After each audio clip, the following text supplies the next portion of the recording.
The Department of Justice accusing Apple of violating antitrust laws by blocking its rivals from accessing both hardware and software features on its iPhone devices. Now, this is the culmination of a 5-year probe into one of the world's most valuable technology companies.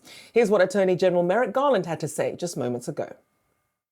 Monopolies like Apple's threaten the free and fair markets upon which our economy is based. They stifle innovation.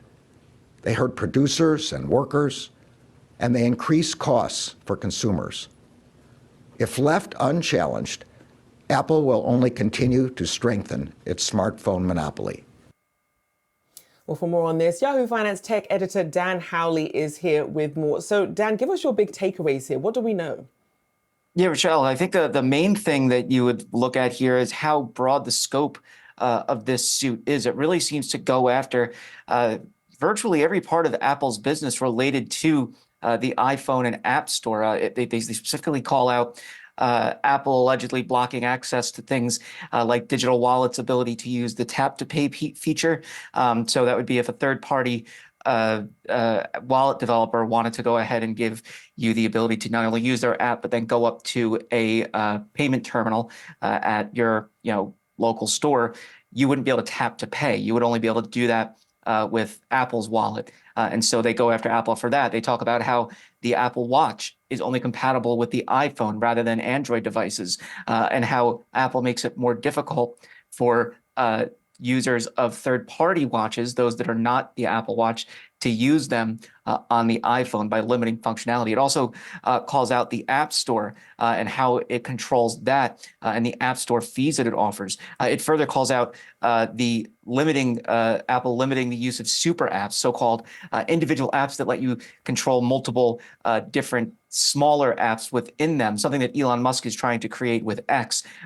They also refer to things like cloud gaming. Microsoft has been heavy on Apple with this, where they want to get their Xbox cloud gaming app onto the iPhone and iPad, but haven't been able to. So they force users to go to a website instead of an actual app, which would make it easier. So it really seems as though they're going after a broad number of things with regards to the iPhone itself. And in fact, Merrick Garland talks about in a release the issue with the green and blue bubbles when it comes to messaging, saying that Apple is basically doing that itself and making users less secure when they speak between iPhone users and Android users, and that they can change that on their own if they wanted to. So, I think the main thing to look at is the potential impact that this could have on some of Apple's key businesses. That includes services through the App Store, that includes wearables through the Apple Watch, and then obviously the iPhone, because if they're forced to make these changes,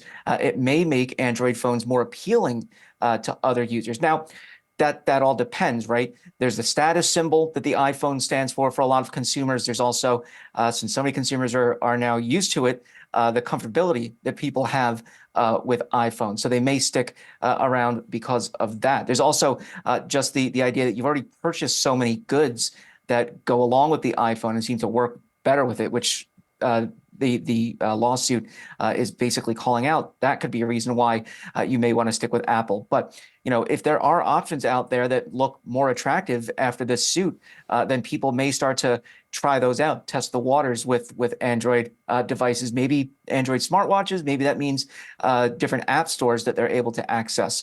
So it could be a big change. And just on the App Store front, really quick, this is already changing in the EU as a result of the Digital Markets Act. There's going to be third-party app stores on iOS and Android, by the way.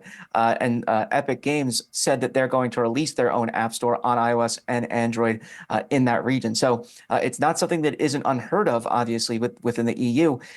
How long it takes, if it ever takes place in the US, we'll just have to wait and see. Indeed, but clearly Apple in the eye there of regulators on both sides there. Appreciate you breaking that down for us, our very own Dan Howley.